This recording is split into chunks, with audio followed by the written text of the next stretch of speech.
아이 이야기 다시 1. 페터 한트케 지음, 윤용호 옮김. 그 청년이 생각한 미래의 삶은 아이와 함께 사는 것이었다.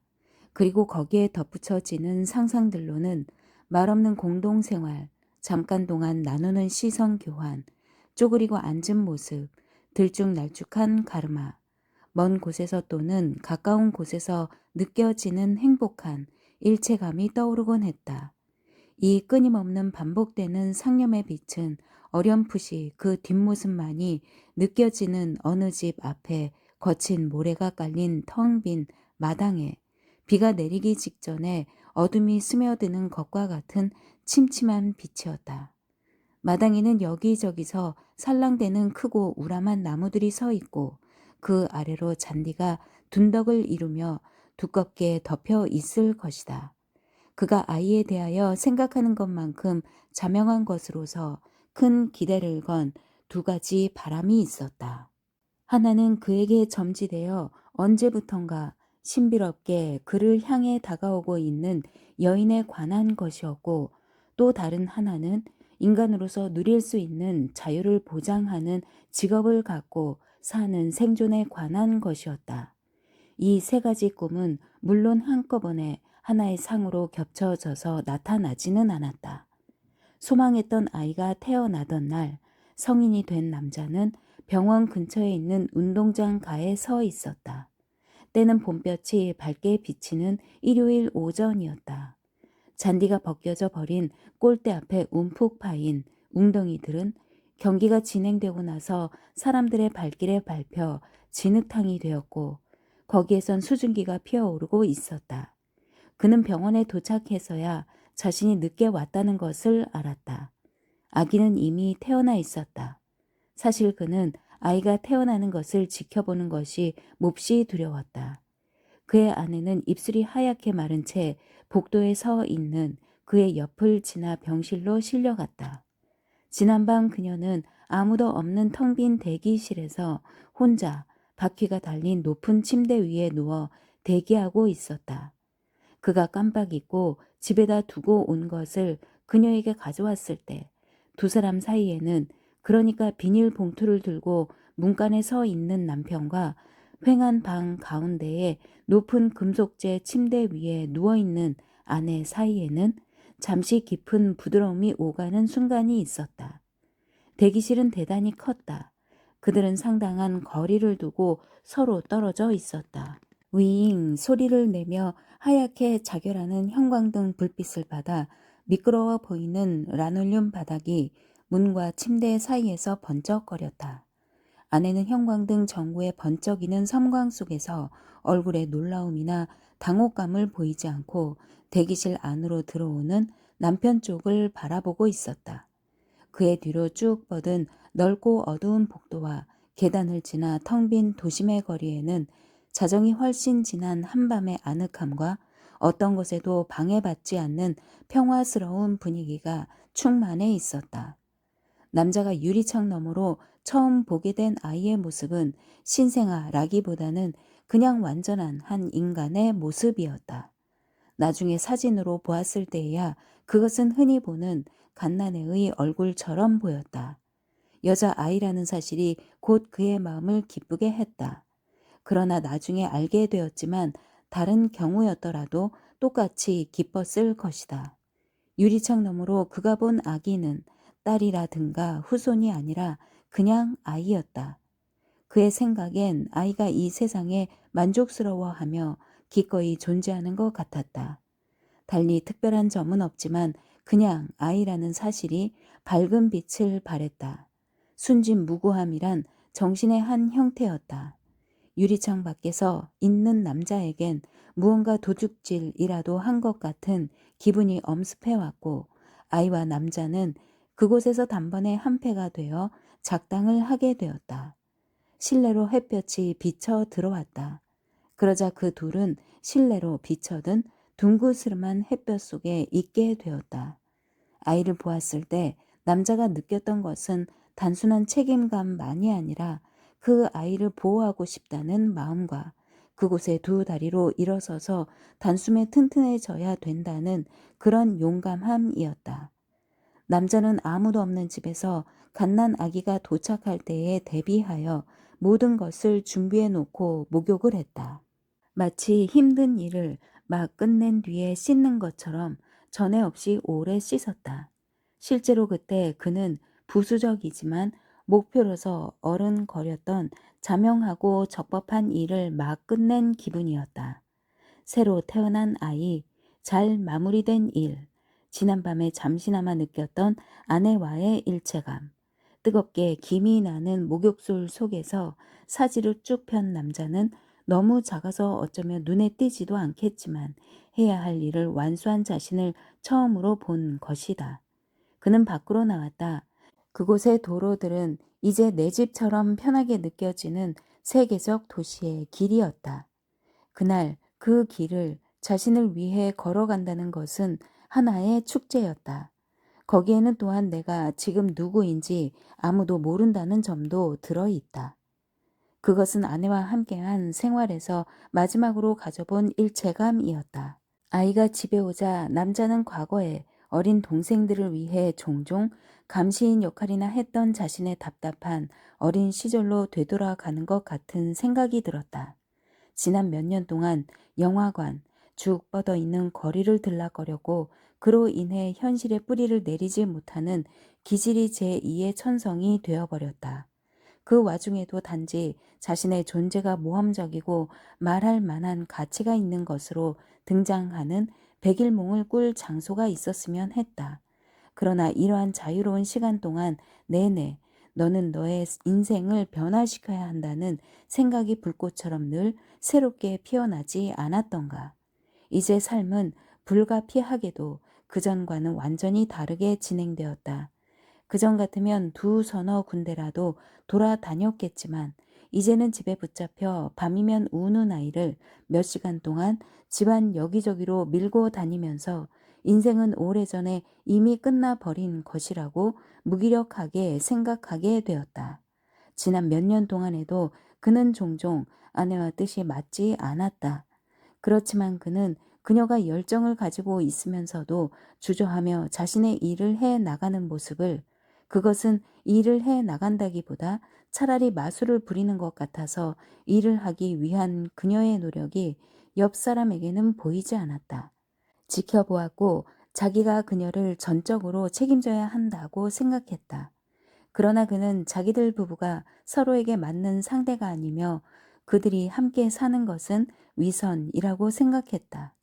또 그건 자기 자신과 한 여인이 한때 가졌던 꿈에 비추어 보면 그야말로 아무것도 아니라고 늘 생각했다. 가끔 그는 마음속으로 이 결혼을 인생의 실수로 저주하기도 했다. 그러나 아이가 생김으로써 간혹 느끼던 서로 간의 불일치는 결정적인 불화가 되어버렸다. 그들은 제대로 된 남편과 아내였던 적이 한 번도 없었던 것처럼 처음부터 부모도 아니었다.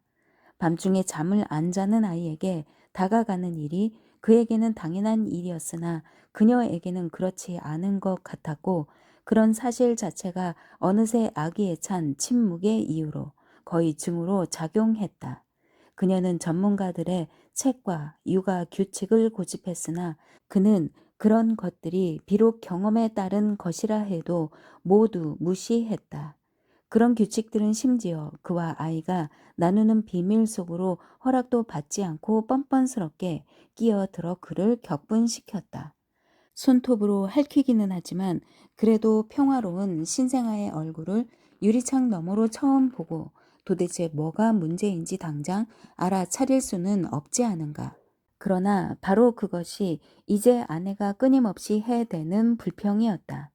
그녀는 병원에서 아이를 출산할 때 자신의 눈길을 다른 곳에 뺏겼다고 했다.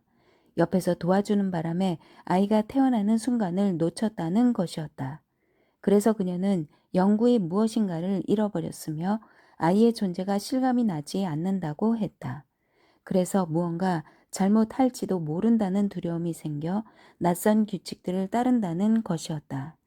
남자는 그녀를 이해하지 못했다. 아이는 곧 그녀의 팔에 안기지 않았던가. 또 그녀가 자신보다 능숙하고 더 참을성이 있게 그 어린 것을 다루는 것을 보지 않았던가.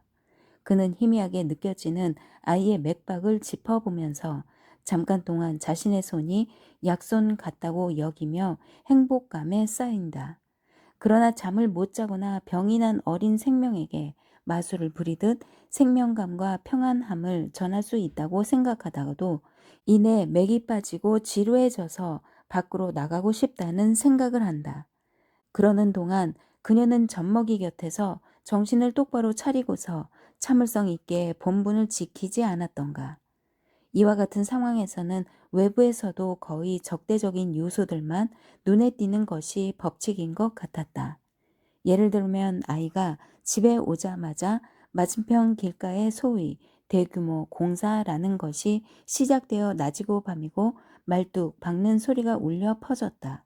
그래서 건설본부에 편지를 보내는 것이 그 당시 남자의 주요 일거리였지만 건설본부의 반응은 놀랍게도 처음으로 운운하는 것이었다. 그렇지만 그때 느낀 불쾌감, 고통스러운 답답함과 무력감은 나중에는 일부러 원해야 하지만 생각해낼 수 있었다. 현재 남아있는 것, 그리고 헤아릴 수 있는 것은 변화시킬 의도 없이 이것이 나의 인생이다 라는 확신을 가지고 승리감에 쌓여 되돌아오는 것처럼 기억 속에 새겨진 그때의 모습이었다. 그러다 보니 이러한 회상의 빛들은 날짜들을 무심하게 흘려버린 그 기간에도 영속적이고도 계속 앞으로 나아가게 하는 생존의 에너지를 의미했다. 아내는 곧 일을 다시 시작했고 남편은 시내 여기저기를 오래 산보하면서 아이를 데리고 다녔다. 늘 사람들이 많이 모여 사는 번화가와는 반대 방향에 이제는 낡고 어두운 일정한 모습의 지역들이 있었는데 마치 전에는 시내 어느 곳에서도 그렇지 않았다는 듯 그곳의 땅은 다양한 색깔로 투명하게 들여다 보이고 하늘은 도로와 맞닿아 있었다. 인도와 차도 사이에서 유모차를 들어 올리던 이곳이야말로 아이의 출생지이다.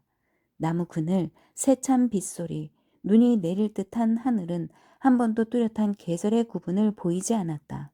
또 대기 근무 약국이 독자적이고도 새로운 지역을 형성하고 있었다. 휴일 저녁 넓게 퍼지는 빛을 받으며 눈보라 속을 단숨에 달려 그곳에 가면 필요한 약을 받을 수 있었다. 어느 겨울 저녁에는 거실에 텔레비전이 켜져 있었다. 그 앞에 남자가 아이와 함께 있었다. 아이는 그의 주위에서 놀다가 마침내 지쳐 그의 배 위에서 잠이 든다. 배 위에 약간의 무게를 따뜻하게 느끼며 텔레비전을 보는 것이 그 남자에겐 순수한 기쁨인 적이 있었다. 멀리 교회에 있는 텅 빈 고속철도역에서 맞이했던 어느 늦은 오후의 한때가 크리스마스 이브 같은 느낌이 들었다. 그때는 실제로 크리스마스 이브가 임박하기도 했다. 플랫폼에 홀로 서 있기는 했지만 그 남자는 호기심을 가진 방랑자나 전에 그곳에 살았던 외로운 사람으로 보이는 것이 아니라 가족을 위해 숙소를 찾아 나선 사람처럼 보였다. 실제로도 이사를 하려고 하지 않았던가. 여느 때와는 달리 유리를 통해 밝은 빛이 들어오는 텅 빈 대기실.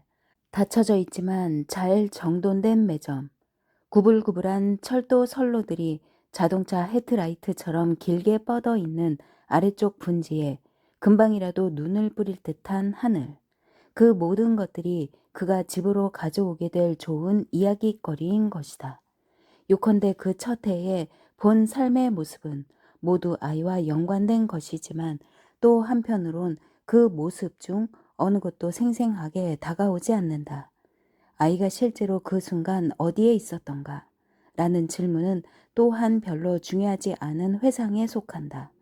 그러나 추억이 달콤하고 추억의 대상이 뚜렷하진 않지만 마치 아치 속에서 오랜 세월을 견디어온 색감같이 아이가 자신의 주변에서 안전하게 보호를 받고 있다는 것은 확실하다. 열린 콘크리트 문을 통해 보이는 저 아래 넓은 운동장에 텅 빈 잔디 위로 시선이 따라간다. 겨울임에도 불구하고 하얀 입김이 관람석 층계 위 여기저기에 피어오르는 그 운동장엔 조명 아래의 잔디가 신선한 초록빛으로 자라고 유명한 외국 선수팀이 친선 경기를 하느라 달릴 것이다. 혹은 버스가 달림에 따라 노선 버스의 지붕에서 흘러내린 빗물에 젖은 정면 유리창을 통해 다양하게 변화되는 도시의 색채들 위로 시선이 따라간다. 평소에는 혼란스럽던 거리가 비로소 다정한 도시의 모습으로 바뀐다. 기억 속에서는 남편과 아내가 둘이서만 살았던 기간까지도 아이와 함께 있었던 기간에 포함된다.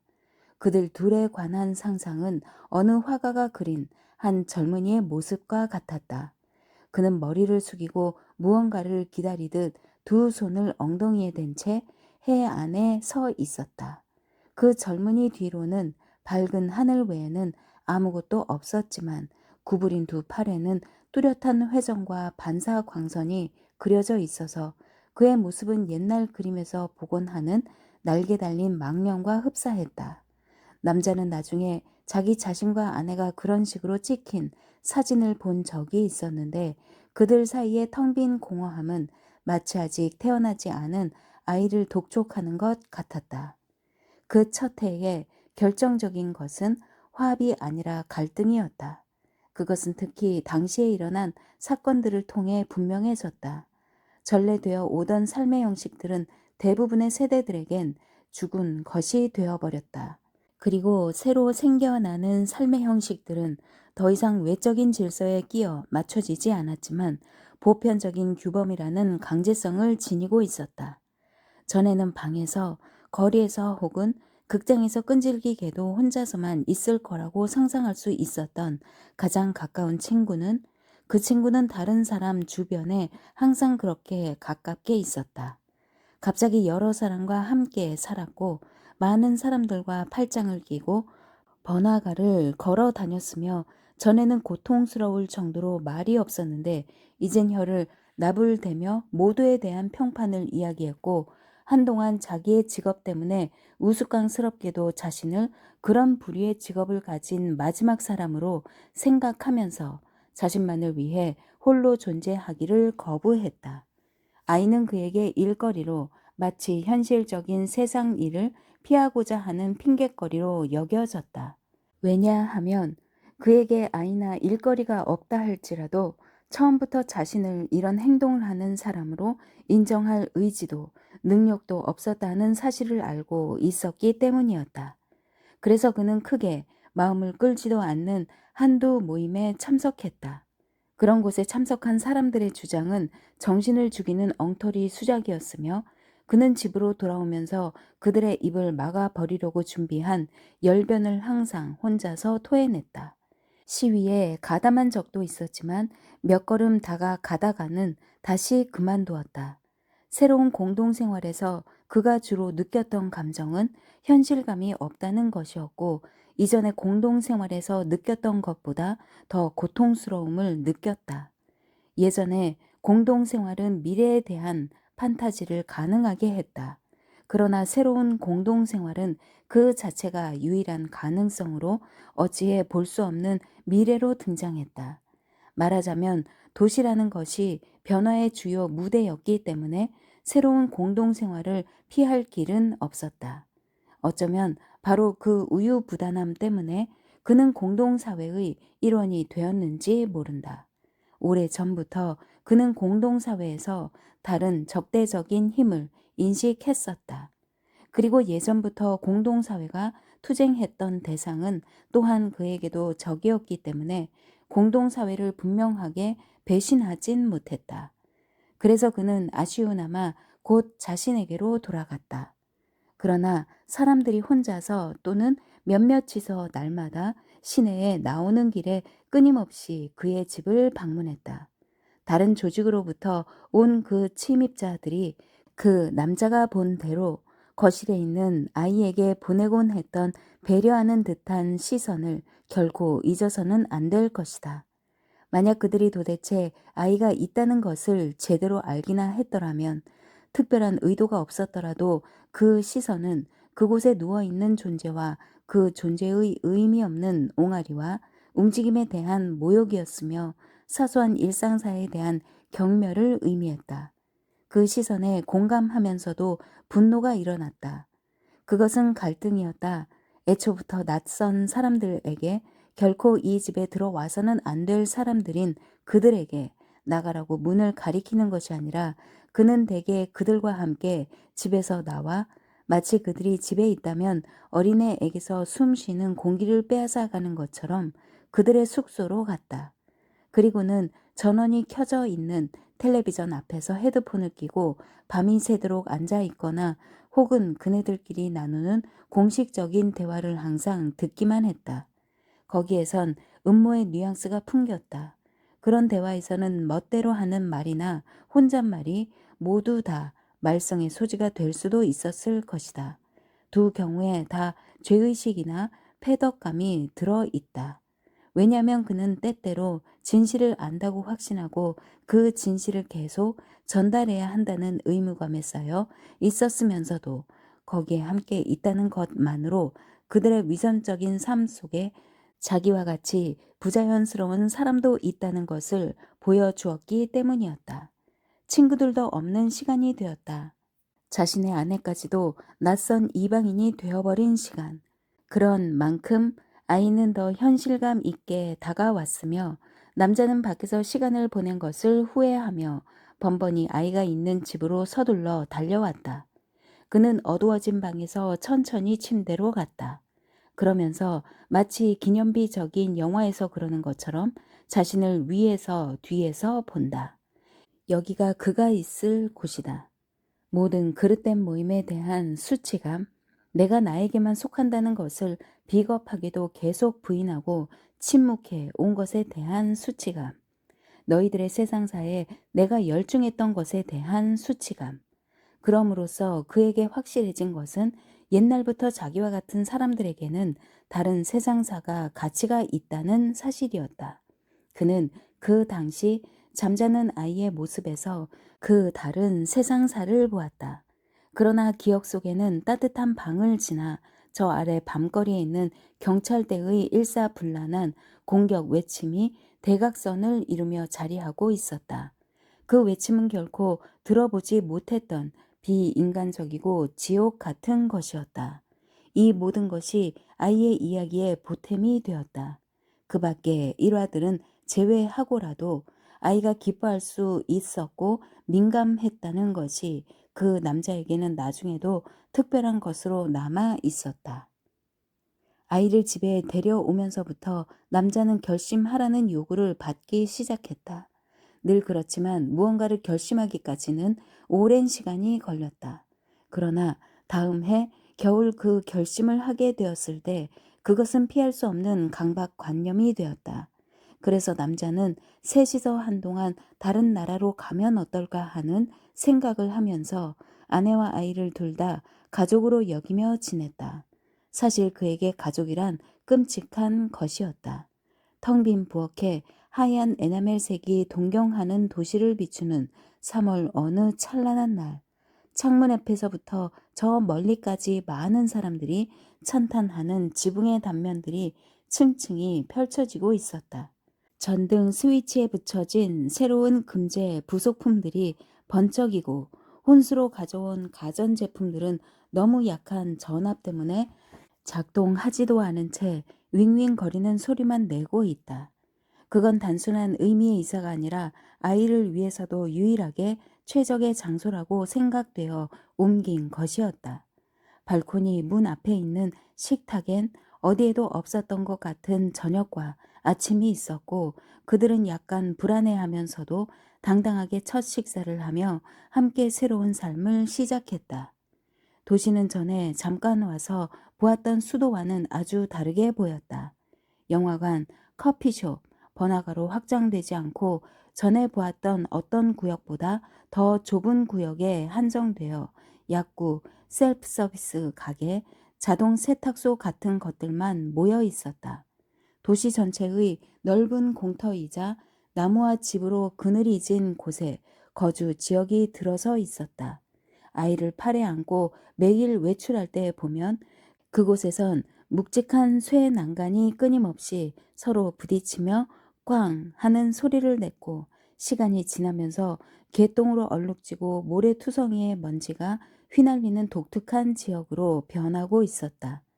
유일하게 더 먼 곳으로 도시 동쪽과 서쪽으로 지하철을 타고 오래 가면 공원 숲에 도착했다.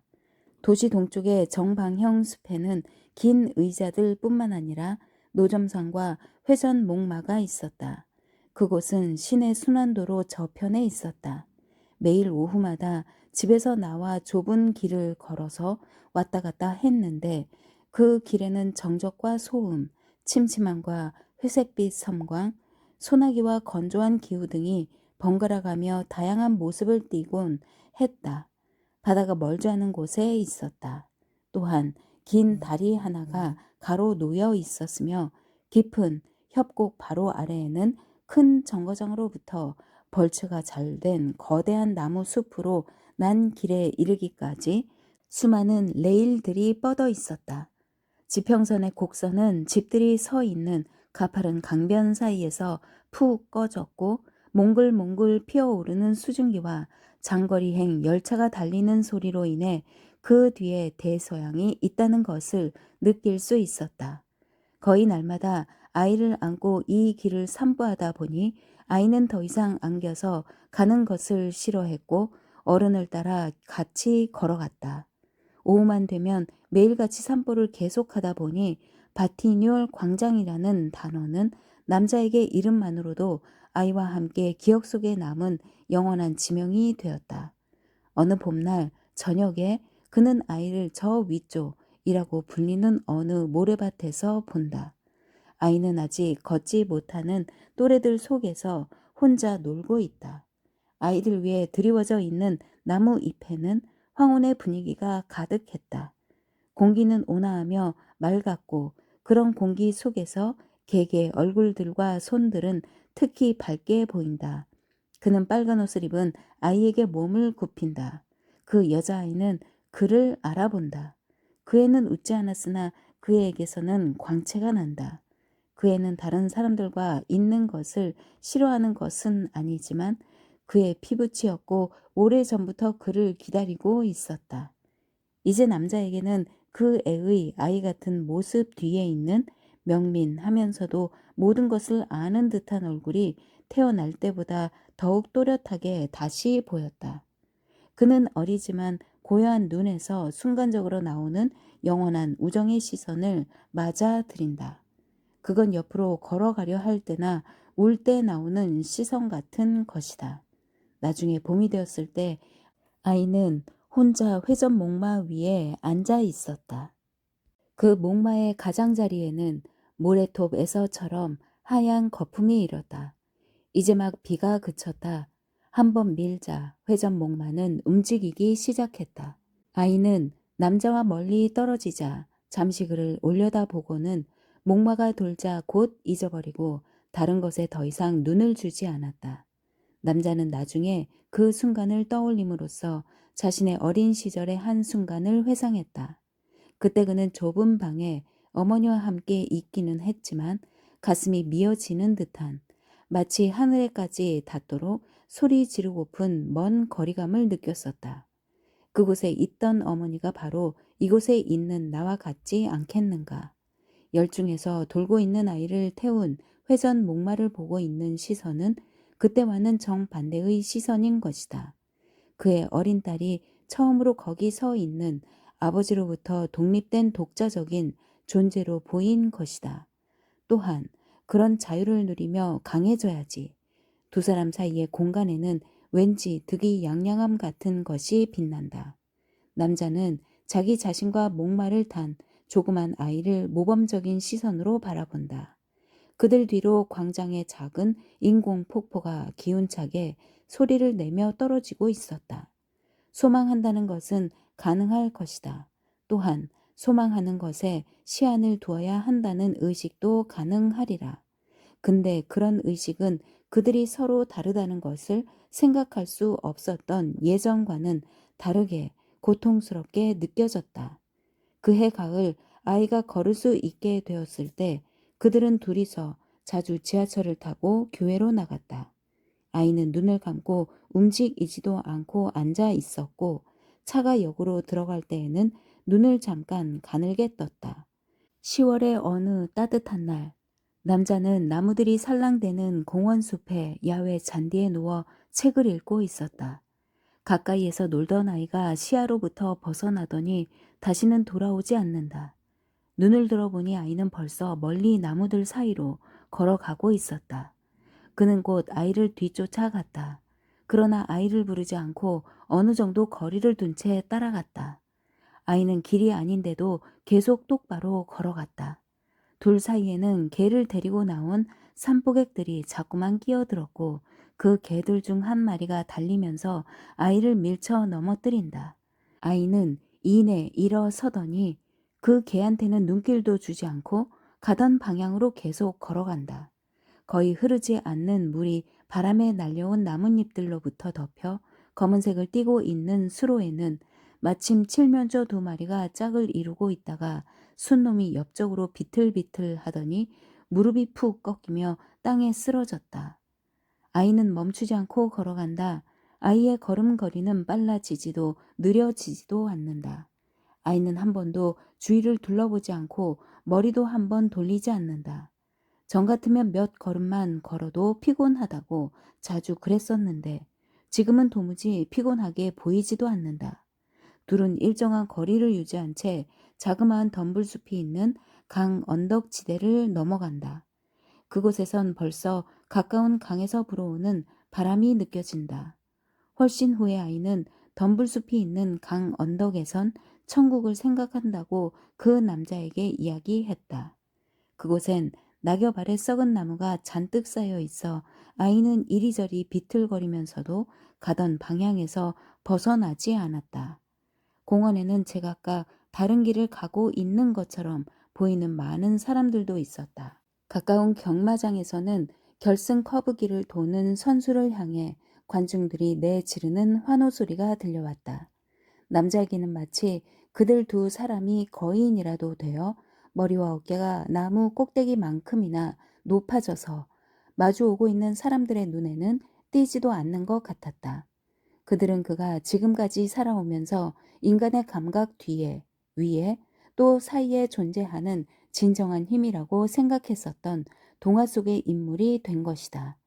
강이 보이자 아이는 멈추어 서서 두 손을 뒤로 하고 있었다. 그곳에서 멀지 않은 언덕진 잔디에 어른 한 사람과 아이 한 명이 마치 그들의 대리인이거나 제2의 인물인 듯이 아이스크림을 먹으며 앉아 있었다. 강물은 반짝거리는 둥근 얼음덩이와 그 빛을 받아 희미하게 빛나는 아이의 목덜미 선을 따라 흐르고 있었다. 폐쇄된 수영장에 목재 탈의실이 강물 속에 반쯤 가라앉아 있었다. 강물 저편 서쪽에 촘촘하게 경작된 언덕지대 중간쯤에는 교회선들이 오렌지색, 하얀색, 보라색으로 끊임없이 미끄러지듯 지나갔다. 해가 지고 있는 하늘은 은빛이고 나뭇잎들과 나무 가지 전체가 멀리 허공 속으로 소용돌이 치고 있었다. 아래쪽 강변숲은 앞에 있는 아이의 짧은 머리카락과 기막힌 조화를 이루며 휘날리고 있다. 그 모습을 보는 남자는 축복을 되뇌이며 이내 진지한 기분이 된다. 남자는 모든 신비스러운 순간에는 보편적인 법칙이 있다는 것을 안다. 그 법칙의 형식을 드러나게 한다면 합당한 형식에 따라 보편적인 법칙이 통용된다는 것을 그는 안다. 그리고 그는 또한 그와 같은 순간에 알맞은 형식을 찾아내고자 자유롭게 생각하는 것이 인간이 하는 일 중 가장 어려운 일이라는 것도 안다. 그는 아이를 불렀다. 아이는 놀라지도 않고 마치 언제나 따라다니는 감시인에게 하듯 그에게 몸을 돌렸다. 이런 시간 속에서도 그와 아내의 관계는 기껏해야 그저 남보듯 하는 상태였다. 그리고 각자의 생각 속에서는 대부분 그저 그 남자와 그 여자로 존재할 뿐이었다. 그전에는 그녀가 일하는 모습을 멀리서 관찰할 때나 여행할 때 혹은 고급 레스토랑에 있는 그녀를 보면 그녀에겐 항상 건드릴 수 없는 광채가 났었다. 그것이 남자에게는 한 여자에게서 고대하는 이상적 모습이 되었다. 오직 그것 때문에 그는 그녀를 자기의 아내로 볼 수 있었고 마치 선택받은 사람처럼 그 사실에 대해 열광했고 고마워하며 숭배했다. 이제 그녀는 어린 아이를 키우면서부터 옹색해진 살림살이 속에서만 그와 마주쳤다. 그런 상황에서는 그에게 그녀의 모습이란 아무래도 상관없었고 시간이 지남에 따라 싫어지기까지 했다. 마치 전에는 그가 하는 독자적인 일 때문에 그녀의 영웅이었지만 이제 더 이상 그렇지 않았고 그녀를 위해 특별히 존재하는 것마저도 그만둔 것처럼 말이다. 전화 통화를 할 때도 누군지 안다거나 기대한다는 낌새 한 번 없었다. 마치 항상 여기로 전화하는 누군가 다른 사람에게 하듯 대꾸했다. 남자 편에서도 역시 태만해졌다. 세월이 지나면서 그는 아내와 나누었던 가장 다정하고 가장 친밀하고 가장 은밀한 동작과 말없이 가만히 이름을 부르곤 하던 행위를 깊은 생각이나 망설임 없이 아이에게 옮겨 했고 나중에는 그만큼 아내의 존재를 비하해 버렸다. 마치 아이야말로 자기에게 합당한 존재이고 이제 아내 따윈 더 이상 필요하지 않은 것처럼 행동했던 것이다. 그는 심지어 자기가 아내의 아이를 단순히 맡았다고 생각했다. 그러나 그것은 그의 행운이라고 할 수 있었다. 오늘날 수많은 젊은 엄마들은 그에겐 아무래도 위선자로 심지어 잠재적인 살인자로 보였다. 그럼에도 그는 아내 없이 돌볼 것 투성이인 아이와 단둘이 사는 것을 생각할 수 없었다.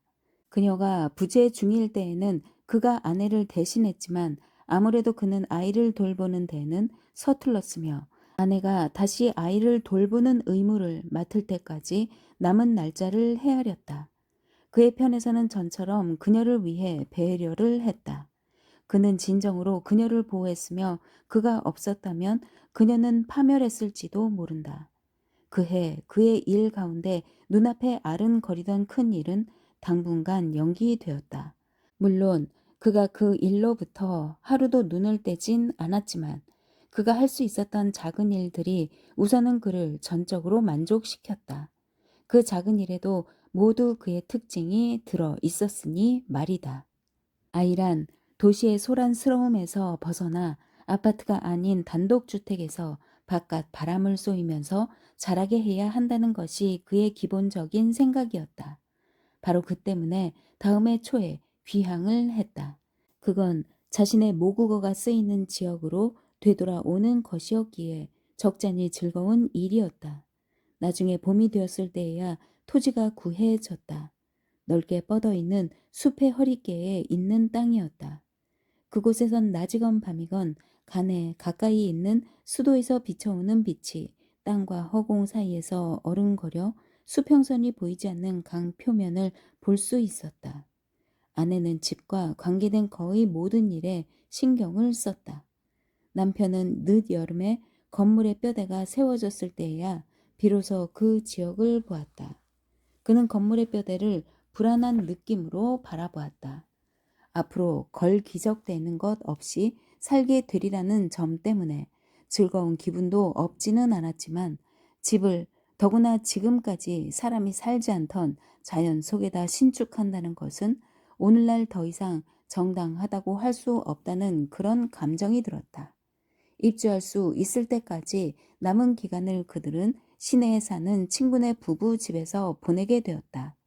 그곳에서 그들은 처음으로 넓은 공간을 점유한 한 층에서 다른 사람들과 함께 살았으며 전에 익혔던 공동체 의식으로 매일 지내다 보니 쉽사리 마음이 잘 상하고 고집이 센 남자에게도 공동생활이 마침내 자연스러운 것이 되었다.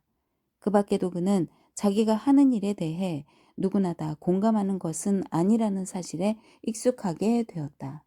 질의 분노에 차 공감해 줄 것을 기대하다가는 경시하는 낌새가 보이기 무섭게 자신의 내면 세계로 물러났지만 그는 그곳에서 자신이 노력한 결과를 존중할 뿐만 아니라 노력 자체에 끊임없는 주의를 기울이는 것도 배웠다. 이제 그가 속마음을 털어놓을 수 있는 많은 사람들은 그가 작업하는 것을 돕기까지 했다. 지금까지 그래 왔던 것처럼 그가 작업을 할 때 사람들의 잡다한 일을 젖혀 놓는 것은 아니지만 그런 일보다는 그의 요구를 먼저 들어주었다. 그런 요구들은 특히 항상 함께 있는 아이로 인해 작품의 이미지들로 변했다. 그 아름다운 가을. 아이는 더 이상 누군가를 특별히 따르지 않고 이 사람 저 사람에게로 옮아가면서 조정자의 역할을 했으며 이방 저방에 일치된 한 마음이 생겨나게 했다. 아이의 얼굴에서 보이는 평온한 엄격함. 그건 아이의 모습을 이상으로 삼는 관찰자의 의식에 하나의 충격이 아니겠는가. 저녁마다 타원형의 긴 식탁, 창문 앞쪽 광장 위를 다니는 전차의 날카로운 소리, 그리고 추어 트람웨이케레란 음식점의 네온사인 간판 글씨. 그러나 집이 완공될 시간은 지연되었고 친구네 집에서 함께 사는 생활도 예정된 시간을 훨씬 넘어서까지 지속될 수밖에 없었다. 이제 처음의 상황이 다시 벌어졌다. 친구는 다시 집 주인으로 되돌아갔고 더부살이하는 사람들은 그들의 손님일 뿐이었다. 그들 모두는 이사할 날만 고대했다.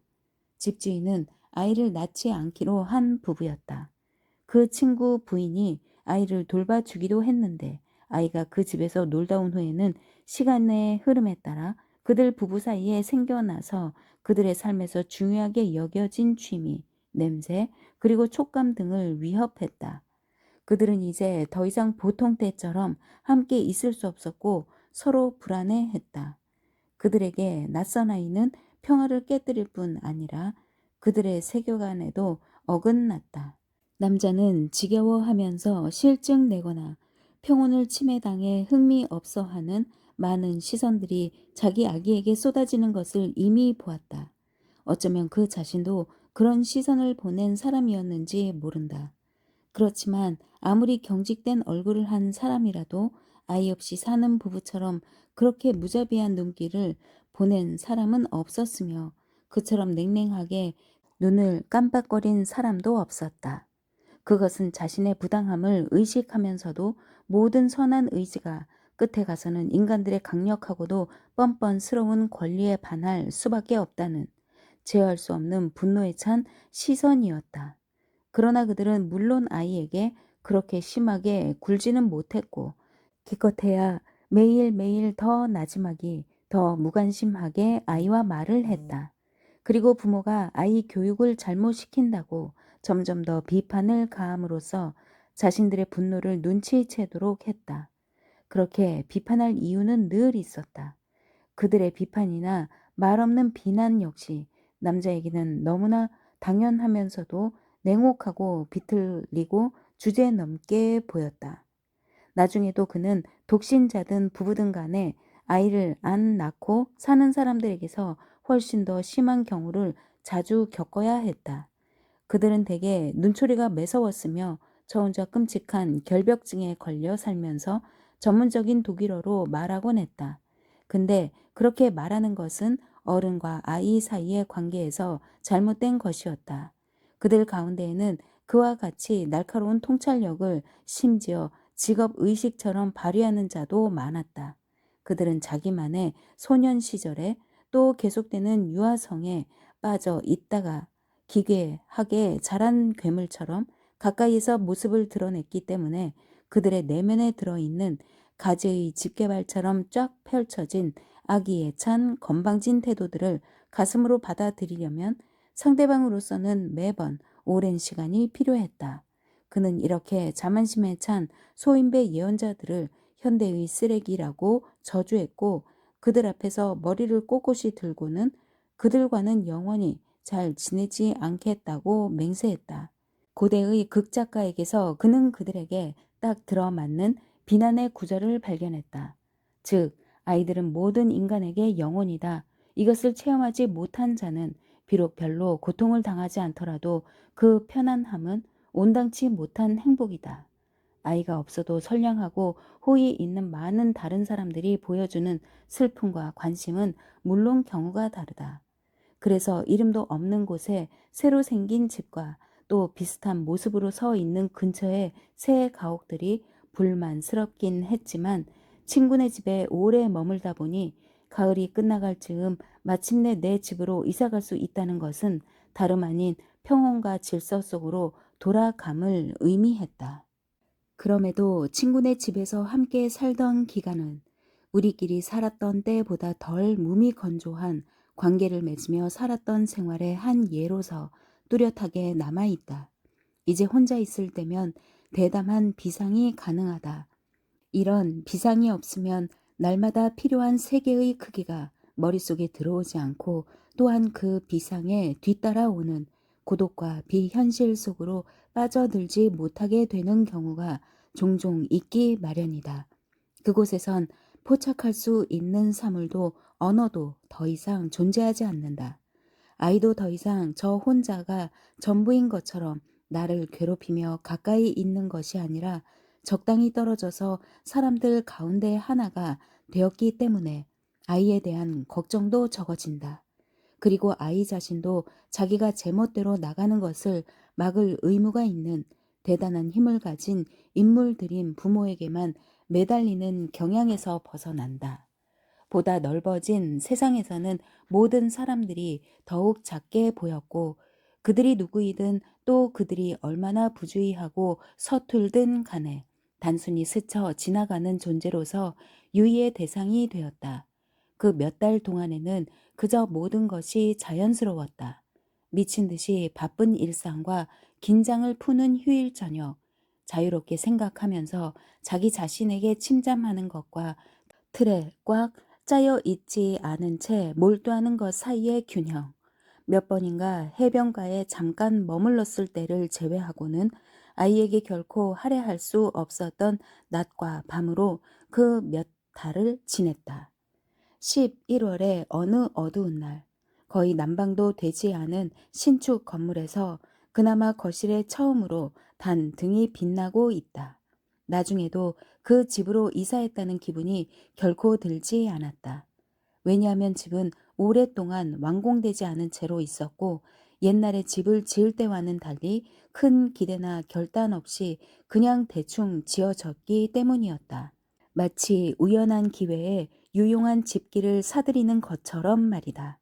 더군다나 그 남자는 그 집의 건축에 거의 관여하지 않았다.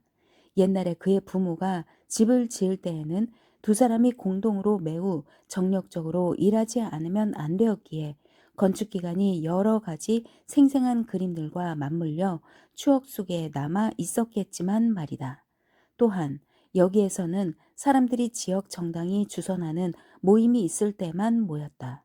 그런 모임에서는 새 지역 주민들에게 그들 주거지 옆으로 고속도로를 낸다든지 만성적인 식수 부족이라든지 또는 학교가 멀리 떨어져 있다든지 하는 등의 불평들이 몇 마디 위로의 말과 함께 상세히 설명되었다.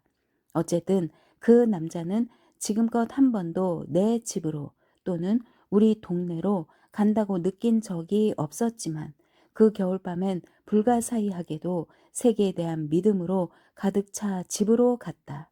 2년 전 그가 집을 구하러 왔던 고속철도역엔 눈이 내릴 것 같았는데 지금은 정말 눈송이가 떨어졌다. 어둠 속에서 가만히 와 닿는 눈송이들, 거주지의 골목길 커브에서 회오리 치는 눈보라, 위쪽 숲 가장자리에서 윙윙 대는 소리, 별 의도 없이 그는 여러 가지 그림을 그려본다.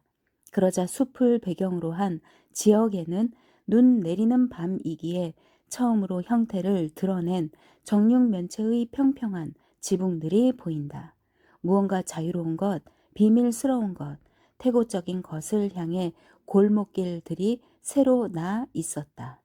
이어 다가온 늦겨울. 이사한 지 두어 달 만에 아내는 그만두었던 직업을 새로 시작하기 위해 집을 나갔다. 몇 년 전에 한번 가출했던 것을 반복했다. 그러니까 과거의 가출을 비로소 실현한 것이었던가? 가출은 상황에 맞는 것이었고 진정한 별거가 아니었다. 그녀는 처음으로 전보다 더 오래 집을 비운 후에 자주 그렇다고 방문 형식이 아니라 아이에게로 되돌아왔다. 그러나 중요한 건 이제 그 남자가 아이와 함께 남아 있다는 사실이었다. 다시 불화. 그는 그녀가 옳다고 생각하긴 했지만 그녀의 행위를 비난했다. 어떻게 한 인간이 자기의 천부적인 취미를 살리겠다고 자기 아이를 떠날 수 있었을까? 아이에 대한 의무는 이러쿵저러쿵 질문 따위가 있어서는 안 되는 자연스러운 것, 명백한 것, 분명한 것이 아니었던가. 자명한 것을 부인하고 구속력 있는 유일한 현실을 부인함으로써 얻게 된 업적은 그것이 아무리 놀라운 것일지라도 처음부터 불명예스럽고 무가치한 것이 아니었던가. 물론 그는 자기가 글 쓰는 일을 하기 때문에 더 나은 입장에 있다는 것을 알고 있었다. 그는 일을 하기 위해 대부분의 사람들처럼 출근할 필요가 없었기에 이상적인 경우의 영역이 반대 영역에 활기를 주었다. 아이와 함께 있게 된 후 처음 얼마 동안에는 이미 시작했던 일거리가 매일매일 진전되는 행운이 있었다. 아내가 집을 나간 바로 그날 정오, 아이가 잠든 동안 남자는 미친 듯이 자기 일에 매달렸다. 글 쓰는 행위야말로 세상사를 적대시하며 승리감에 쌓여 계속 일하게 된 동기였다. 그날의 계속하자라는 표현은 나중에도 곧잘 그의 비밀스런 슬로건이 되었다. 일 때문에 벽으로 둘러싸인 방 안에 있으면서도 끊임없이 밖에 대해 야외에 대해 생각했었는데 그 일이 끝나자 아이와 함께 있던 집은 그전보다도 더 폐쇄적이고 적막한 것 같았다. 그런 느낌과 함께 고독감이 밀려왔다. 그 고독감의 그림 속에는 물론 또 한 사람, 즉 혼자 놀고 있는 아이가 나타난다. 방 안에서 빈둥거리며 뻣뻣하게 혼자 서 있는 남자. 헝클어진 머리, 웅크린 어깨, 맨발만 보더라도 한편의 운명 비극에서나 느낄 수 있는 참담함과 절망감이 밀려든다.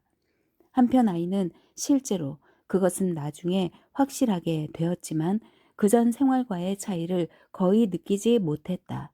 아이는 경우에 따라 부모 중에 어느 한쪽이 자기를 돌봐주는 것에 어느새 익숙해졌던 것이다. 아이는 나중에 단정적으로 말했다. 두 사람 중 한 사람이라도 있다는 것이 중요해요. 어찌할 바를 몰랐던 그 몇 주일 동안 미래에 대해서는 생각조차 할 수 없었지만 그렇다고 어딘가 과거로 되돌아가고 싶다는 소망도 없었다.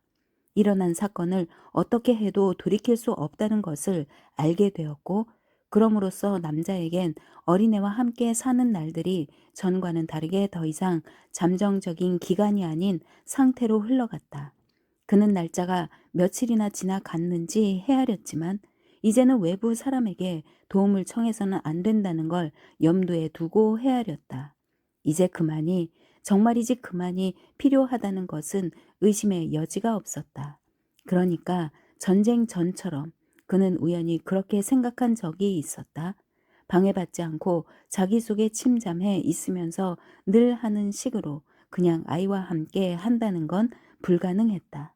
정말이지 내면에서 일어나는 사건들의 진행은 즉 백일몽을 마음대로 펼치는 것은 완전히 엉망진창이 되어버렸다. 그전 같으면 이처럼 심각한 상황을 게으르고 한가한 생활 속에서 마침내 정신이 살아있고 완전히 깨어있는 실속 있는 삶에 대한 자극으로 생각했을 텐데 말이다. 한심스럽게도 그렇게 심각한 경우가 슬며시 닥쳐오지만 남자가 어쩔 수 없이 그 상황을 맞춘 것이 아니라 자의에 따라 그런 상황에 동조하고자 했다는 생각은 여전하다. 결코 끝이 없으리라고 생각한 그의 새로운 시간 계산법은 작지만 긍지를 느끼게 해준 증거였다. 나중에도 이 새로운 계산법이 그에게 자주 도움이 되었다. 계산하고 생활한다. 그것이 어떤 일을 손에 잡을 때나 적용되던 생각이었다. 인간으로서 불가능한 것이 그에게 요구된 것은 전혀 아니었고 단지 습관들만 포기하면 되었다. 그러나 그는 대부분의 일상사에서 그러한 요구를 자주 거부했다. 어느 누구보다도 습관적인 모든 것을 초월했다고 믿고 있었던 그도 다른 사람들과 똑같이 습관에 묶여 있다는 것이 그때서야 비로소 확연히 드러났다. 남들과 마찬가지로 그도 습관으로 똘똘 뭉쳐진 사람이었다. 단지 이 습관들만이 틀에 짜인 삶의 영역인 것 같은 느낌을 주었다. 개인적인 습관들로부터 벗어나 이제 거리를 두고 생각하니 모두 아름답게 여겨진다. 당시 일거리도 없었던 그의 일상은 오직 아이가 내는 소리와 아이의 물건들로만 이루어지고 아이의 생활 리듬에 따라 흐르는 일상을 잔인하고도 무의미한 운명으로 받아들이며 더 강도 높게 체험했다. 물건들은 무기처럼 비스듬하게 아기를 품고 비현실적으로 놓여 있었다. 물건들 사이에는 무기 창고 속에 무기가 쟁여져 있는 것처럼 공기 한 점의 여지도 없었다. 그리고 그 안에 묶여 있는 자의 머릿속은 혼란스러웠고 그 혼란 속에서 어디를 보나 적대적인 무질서만이 있었다. 훨씬 나중에야 비로소 그는 아이가 어질러 놓은 잡동사니를 참는 것은 말할 것도 없고 모든 것이 아무렇게나 심지어는 형편없이 흩어져 있는 듯 보이더라도 무질서 속의 질서를 깨닫고선 그 속에서 아이와 똑같이 편안하게 느끼는 것을 배웠다. 단지 자유로운 순간과 꾸준히 지켜봐 주는 것만이 필요했다. 그러면 가장 소름 끼치는 혼란 속에서도 조화로운 모범이 생겨났다. 그러나 그는 처음에는 진공 상태 속에 형벌이라 할 수 있을 질서에 대해 분노에 사로잡혔고 그러면서 또 한편으로 고약하게도 둔감해지는 걸 느꼈다. 그러나 눈앞에 보이는 것은 아이 말고 거의 아무도 없었기 때문에 어리석게도 아이에게 죄를 뒤집어 씌웠다. 집에 묶여 있으면서도 거의 안정을 찾지 못하던 남자는 시간이 지나면서 마침내 색깔과 형태에 대한 모든 감각과 사물 간의 거리와 등급에 대한 감각도 잃어버렸고 시야는 흐려지고 불유쾌한 여명 속에 있는 자신을 보았다. 그리고 아이는 여러 물건과 섞여 있어 윤곽이 뚜렷하지 않은 물건처럼 돌아다녔다. 그것은 비현실적이었다. 비현실이란 상대가 없다는 것을 의미한다. 그 결과는 광기와 구별되지 않는 야만이었다. 활기를 잃은 남자는 더 이상 자신을 제어할 수 없었고 불안감이 그의 의지를 더욱 빼앗아갔다. 그러다 과오를 저지른 날이 왔다. 아이의 시간이 온 것이었다. 늦은 봄 밤새 비가 오더니 새 건물의 아래층에 물이 가득 새어들었다. 그런 일이 벌써 몇 번이나 있었다. 그러나 그날 아침에는 전보다 훨씬 높게 물이 차서 그야말로 홍수를 이루었다. 소용도 없었지만 주택조합 귀하에다 이 사실을 알리려고 이미 여러 번 편지를 보냈었다. 아직 잠이 덜 깬 남자는 누군가를 죽이고 싶다는 생각을 하며 그 흙탕물을 응시했다. 위층에선 아이가 무언가 성에 차지 않는지 계속해서 소리쳐 불렀고 아이의 목소리는 점점 더 절박해졌다. 마침내 끔찍한 일이 일어난 것 같은 소리가 났다. 무릎까지 올라오는 물에 잠겨 서 있던 남자는 분별을 잃었고 누군가를 쳐 죽일 것 같은 기세로 뛰어 올라가 젖먹던 힘을 다해 아이의 얼굴을 때렸다. 그때까지 그는 한 번도 그렇게 사람을 때려본 적이 없었다. 그런 자신의 행동에 깜짝 놀란 것도 거의 같은 순간이었다. 독하게도 그는 눈물을 흘리지 않았지만 우는 아이를 안고 허겁지겁 이방 저방으로 뛰어다녔다. 도처의 심판의 문들이 열려 소리관을 죽인 나팔의 열기에 찬 진동이 보이는 것 같았다. 우선 아이의 뺨이 부풀어 올랐지만 너무 세게 때렸기 때문에 어쩌면 아이가 죽을 수도 있다는 것을 깨달았다. 처음으로 남자는 자기가 나쁜 인간이라는 것을 알았다. 그는 단순히 악한이 아니라 도덕적으로 구원받기 어려운 존재였다. 그의 행동은 속세의 어떤 벌로도 속죄될 수 없는 것이었다. 그는 자신에게 뭔가 현실적인 것에 대해 지속적으로 고양된 감정을 부여했던 유일한 것을 파괴해버렸고 늘 영원한 것으로 만들고 찬미하고 싶었던 그 유일한 것을 배신했다. 저주받을 자로서 그는 아이 앞에 쪼그리고 앉아 지금까지 인류가 표현할 수 없고 또 생각할 수도 없는 구식의 어투로 말을 건다. 그러나 그런 말을 들은 아이는 고개를 끄덕이고 언젠가 그런 적이 있었던 것처럼 소리 죽여 울면서 맑고 빛나는 뿌연 물기를 없앤 두 눈을 잠깐이나마 들어 보인다. 비참한 한 인간에게 그보다 그럴듯한 위안은 드물었다. 아이는 나중에 그땐 다른 도리가 없었으니까 라고 말한 적이 있다. 누구나 그렇게 어른을 이해하고 가엾게 여긴다. 그와 같은 사건으로 아이는 처음으로 그의 이야기 속에 행동하는 인물로 등장한다.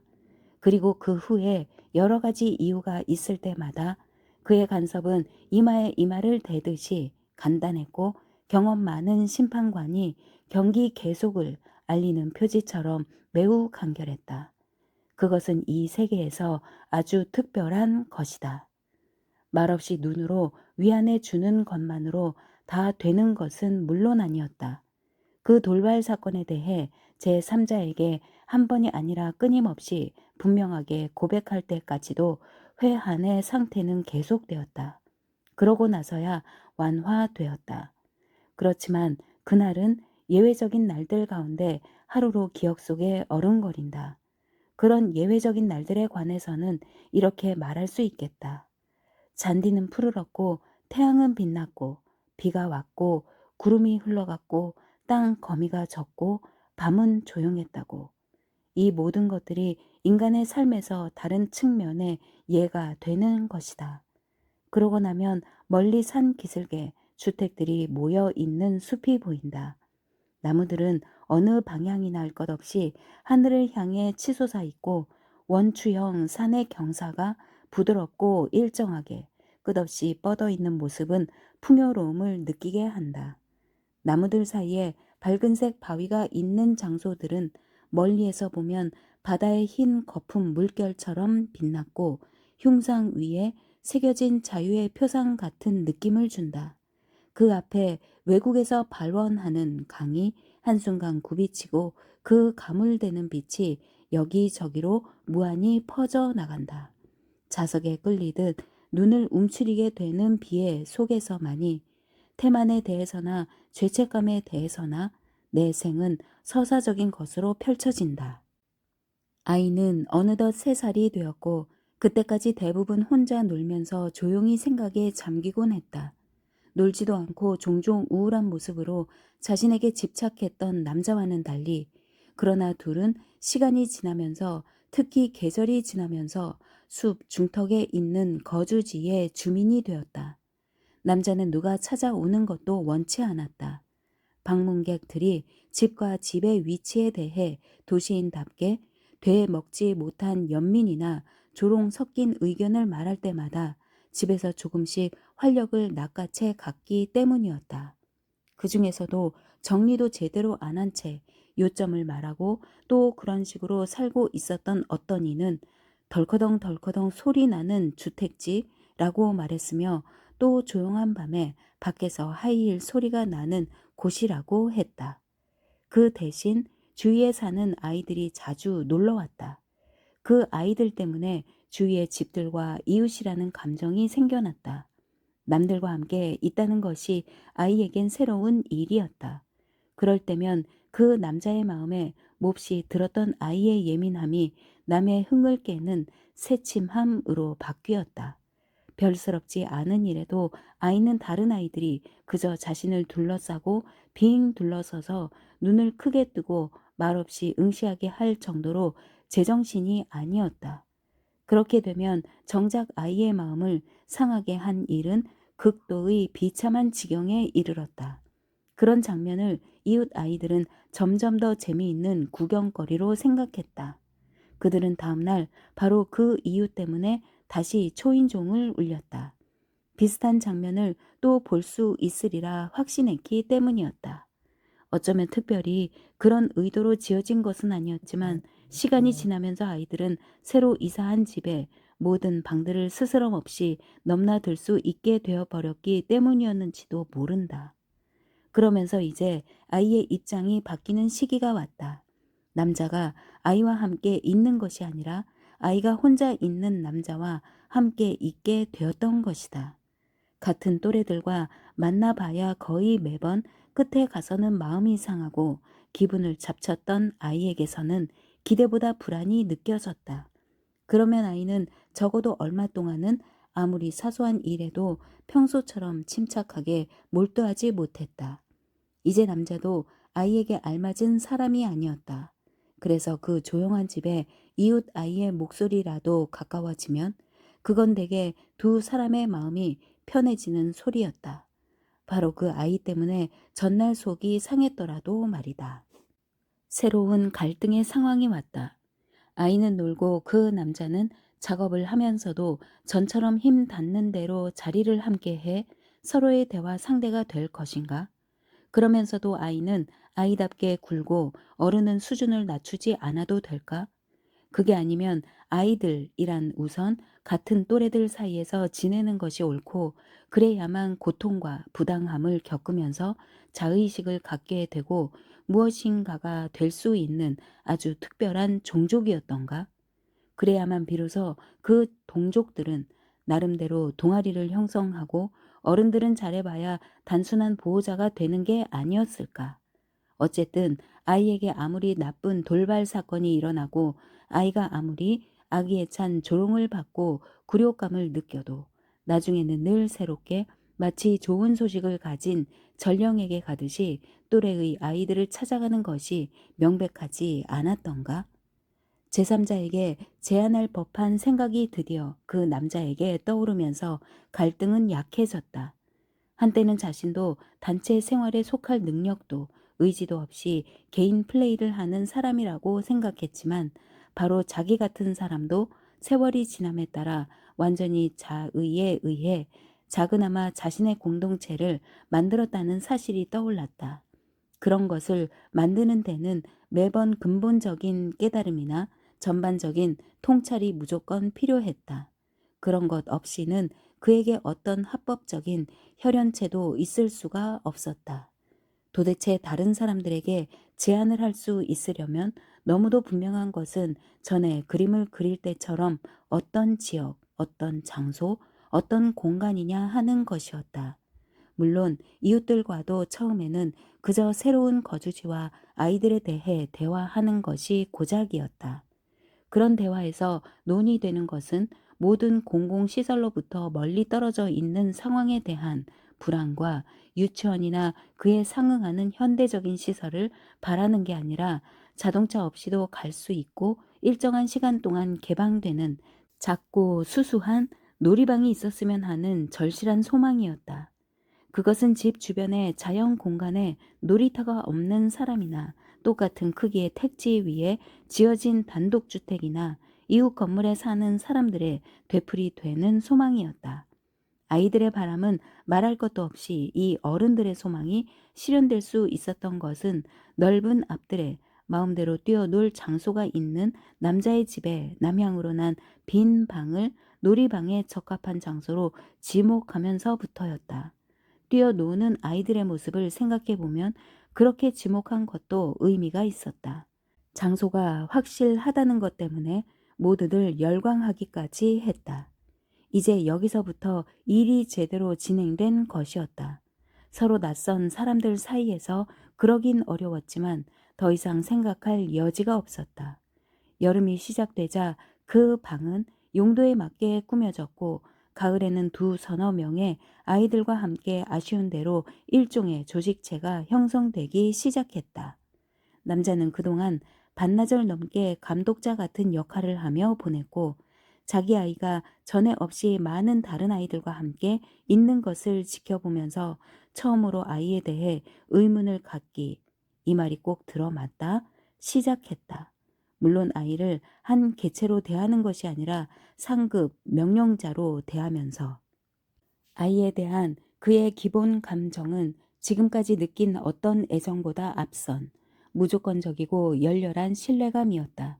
아이들에 대한 일반적인 견해를 갖기 이전에 그는 이 특정한 아이를 신뢰했다.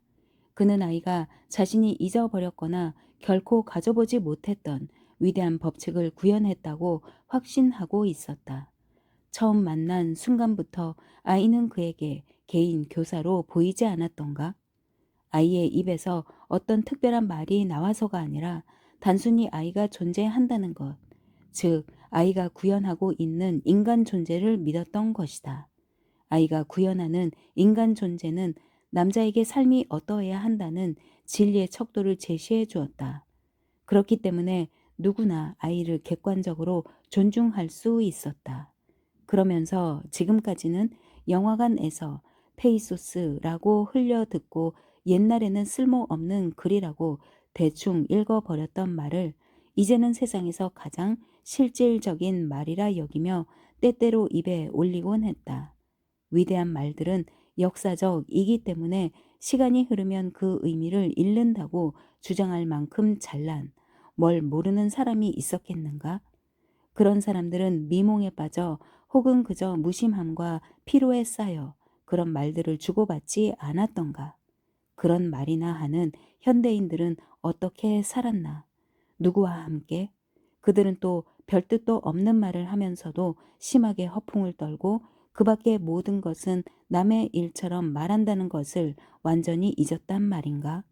공개 토론장, 일간 신문들, 텔레비전, 신간 서적과 가장 사적인 관계 등 어느 곳에서나 통용되는 표현들이 왜 천박한 말이 지니는 파괴성, 진부한 악취, 신성 모독성에다 영혼과 신경과 뇌를 죽이는 요소를 지니게 되었을까?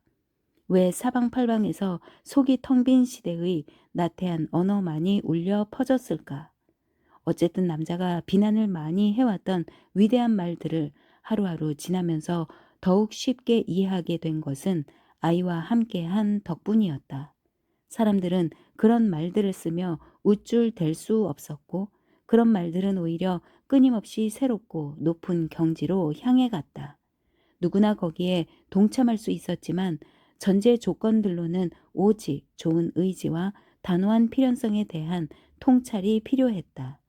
혼자 있거나 우연히 두어 명의 다른 아이들과 함께 있는 아이가 아니라 이제는 정해진 보다 큰 집단 속에 있는 아이를 보게 되자 의문이 생겼던 것이다. 아이들이 많은 집단에 속하게 되자 아이는 즉각 조용한 아이에서 날이 갈수록 점점 더 공포에 떠는 어느 누구보다 더 가엾은 아이로 변해갔다. 아이는 더 이상 새침을 떼거나 마지못해 하거나 단순히 재미없어 하는 것이 아니라 그것에 대해서 그 남자는 적어도 한두 가지 이유를 댈 수도 있을 것이다. 제정신이 아닐 정도로 비참한 모습이었다. 혼자 있을 때는 아주 침착하고 명랑하고 똑똑했던 아이가 모임 속에서는 기껏해야 신경질을 부리고 둔한 모습을 보였다.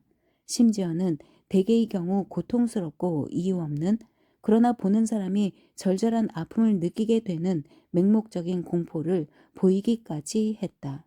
아이들이 많은 곳에 있기만 하면 아이는 마치 완력에 의해 물속에 밀어 넣어졌다가 살아보려고 다시 수면 밖으로 솟아올라 그 불운한 상황에서도 멀리 떨어진 장소를 찾지만 대개의 경우 그것에서는 조용한 한 귀퉁이도 찾지 못하는 물건처럼 도망을 친다. 이제야 비로소 지금까지 그냥 밋밋하기만 했던 아이의 이야기가 무엇인가 불가피하고 더 이상 뒤로 되돌릴 수 없으며 특히 지옥 같은 드라마성을 띠게 된다. 그러자 예전에 아이에게 신뢰감을 가졌을 때처럼 아이의 특이한 성격에 대해서가 아니라 전 존재에 대해 의심이 들었다. 그러나 아이인 즉 총체인 그 아이가 무엇인가 다른 것이 되도록 강요받지만 사실은 그 이상도 그 이하도 아닌데 그러니까 그저 고통당하고 고통당하고 고통당할 뿐인데 이걸 위해 의심할 여지 없이 필연적이고 보편적인 파멸의 드라마가 만들어져 있단 말인가. 이런 등등의 질문은 이쯤에서 남자가 끊임없이 해보는 절절하고도 어쩌면 충분히 생각해 봤지만 쓸모없는 질문들이다. 그럼에도 때때로 남자가 많은 사람들에게서 벗어나 단순한 의문으로서 무언가 더욱 절박한 것을 나타내는 심장의 한 가운데를 맞추는 시선을 보낸 것은 너무 당연하다. 놀이방을 운영하는데 관여하고 있는 부모들은 물론 아이가 그렇게 행동하는 이유를 알았다. 또한 그 이유들을 친절하고 세심하게 암시하기도 했다. 그러나 그는 그들이 설명하는 내용에서 또다시 그저 천박한 말을 들었을 뿐이었다. 원인을 알지 못하면서도 그는 아이를 더 잘 안다고 믿고 있었다. 게다가 많은 아이들이 가장 어린 꼬마까지도 서로서로 맞지 않는다는 것을 알 수 있었다. 악한 아이는 없었지만 그렇다고 모든 아이가 다 순진무구한 건 아니었다. 어린데도 벌써 나쁜 일을 해놓고 안 했다고 시치미를 떼는 그런 아이들도 있었다. 그들은 모두 무엇이 그런지 알고 있었고 얼떨결에 그런 것이 아니라 계획적으로 나쁜 짓을 하면서도 불의에 대한 의식조차도 갖고 있지 않았다. 그래서 그들의 행위는 어떤 때는 가장 사악한 범죄자들의 행위보다 더 섬뜩했으며 대개 범죄 행위에 대해 느끼는 것과 똑같은 분노를 느끼게 했다.